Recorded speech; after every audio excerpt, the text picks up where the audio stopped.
एक भक्ति, एक विश्वास शिव के करीब में हमको लेकर जाता है।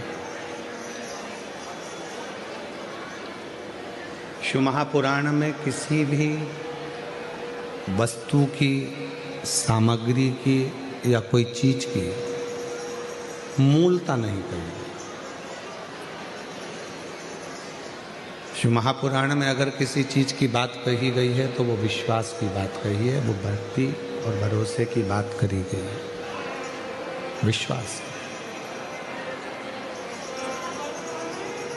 रामचरितमानस में भी शंकर भगवान को विश्वास कहा गया है।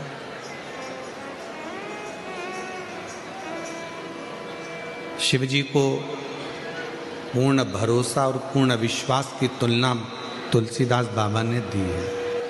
और तुलसीदास बाबा ने जब पूर्ण तरह से भगवान शंकर को विश्वास कर दिया है, विश्वास की तुलना कर दी गई है, तो संपूर्ण जगत में, संपूर्ण जनमानस को ये देख लेना चाहिए कि विश्वास अगर होगा तो परमात्मा भी आपके सम्मुख में आकर खड़े हो जाएंगे, और अगर विश्वास नहीं है तो परमात्मा भी नहीं हो पाएंगे।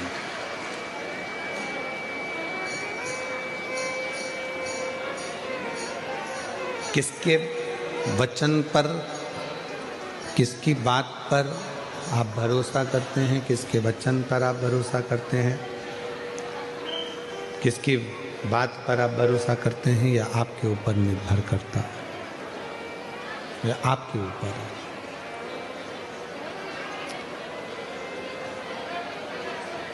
एक व्यक्ति ने प्रवचन में सुन लिया था कि जब कोई गिरता है तो उसको मेरा शिव अपने हाथ में झेलता है। उसने एक प्रवचन में सुना।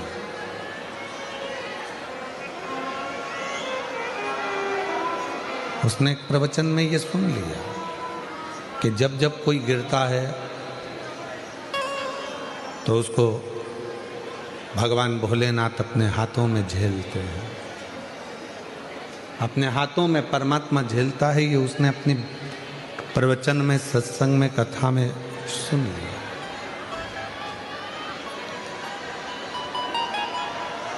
प्रवचन में ये उसने सुना।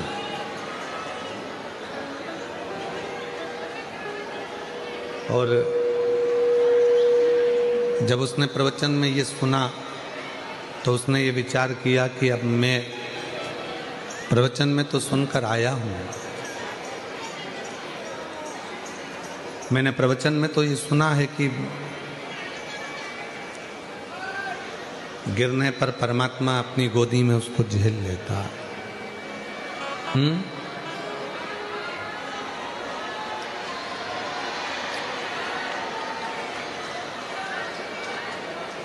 कि परमात्मा गोदी में उसको झेल लेता है, यह हमने प्रवचन में सुना है।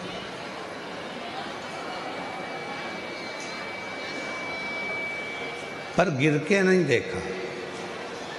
और उस व्यक्ति ने अपना विचार करा कि अब एक काम करता हूं कि एक कुएं में मैं गिर कर देखता हूं। पर संत ने ये थोड़ी ना कहा था कि तुम कुएं में गिर कर देखो।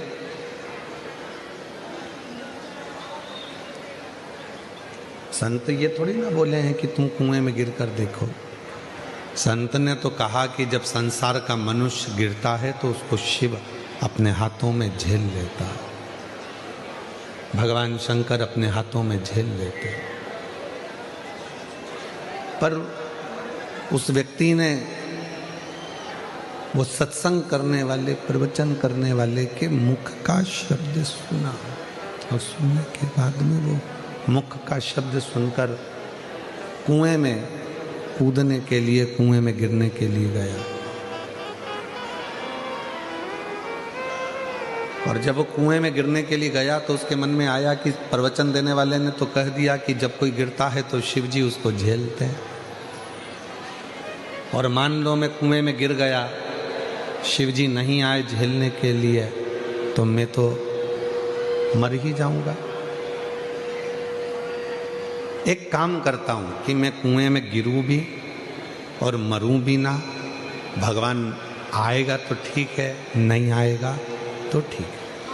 पाँव में रस्सी बांध ली उसने, और पेड़ से बांधकर रस्सी को वो कुएं में कूद गया। 2-3 दिन तक वो कुएं के अंदर लटका रहा,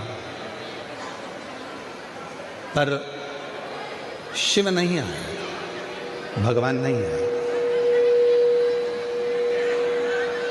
भगवान पहुंचे ही नहीं। फिर जब भगवान वहां नहीं आए, वहीं से एक व्यक्ति निकल कर जा रहा था और उस व्यक्ति ने देखा कि कोई कुएं में पड़ा हुआ है।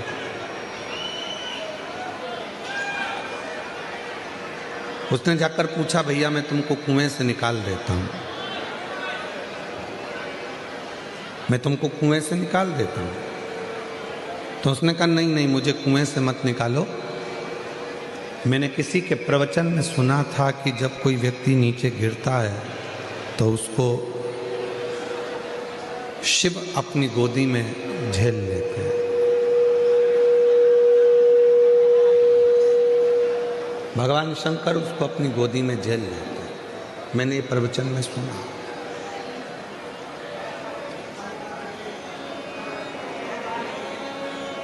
इसलिए मुझे निकालो मत ही। उस व्यक्ति ने कहा कि क्या तूने प्रवचन में ऐसा सुना था? हाँ, ऐसा ही सुना था। अब उसने कहा, जब इतनी सी बात के पीछे अगर मुझे बाबा भोलेनाथ जी का दर्शन हो रहा है तो फिर दिक्कत क्या है? उसने रस्सी ढूंढी, रस्सी मिली नहीं और बड़ के पेड़ की डालियों को बांधकर वो कुएं में कूद गया। अब रस्सी मजबूत थी पर बड़ के पेड़ की डालियां इतनी मजबूत नहीं थी। बट वृक्ष की डालियां इतनी मजबूत नहीं थी। वो टूटने लगी और टूटने लगी तो वो जमीन जैसे ही टूटकर वो कुएं में गिरने लगा और गिरते ही भगवान भोलेनाथ ने उसको अपने हाथों में झेल लिया, उसको अपनी गोदी में झेल लिया। जो रस्सी से लटका हुआ था, रस्सी से बंधा हुआ लटका हुआ है, और वो व्यक्ति जो रस्सी से 4 दिन से 5 दिन से लटका है, वो कह रहा है कि भोले बाबा, मैं तो 4-5 दिन से लटका हुआ हूँ, आप मुझे नहीं झेले? भगवान ने कहा कि तेरे मन में विश्वास नहीं है, भरोसा नहीं है, इसलिए तुझे ईश्वर नहीं झेल सकता। जहाँ भरोसा होता है, जहाँ विश्वास होता है, वहाँ ईश्वर होता है। जहाँ भरोसा या विश्वास नहीं होता, वहाँ ईश्वर भी नहीं होता। मानो तो मैं गंगा माँ हूँ और ना मानो तो बहता। मान लिया वो गंगा जी, ना माना तो बहता हुआ पानी तो है ही, वो बह रहा है, चल रहा।